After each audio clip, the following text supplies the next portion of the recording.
অনেকদিন তো করলাম, তাই আজকে মনটা চাইতেছে একটু ঘুরি। তো অবশ্যই চলে আসলাম রেড সির কাছে। আসলে সকালের যে রেড সির একটা বাতাস আর সমুদ্রের একটা গর্জন আসলে উপভোগ করার মতো।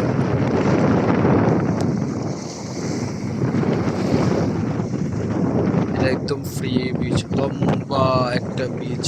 এখানে বসতে পারবো, গাড়ি নিয়ে আসলে অবশ্য মজা হয় এখানে। আমি ভাইদেরকে করে বলতেছি তোমরা সময় পাইলে এখানে আসিও।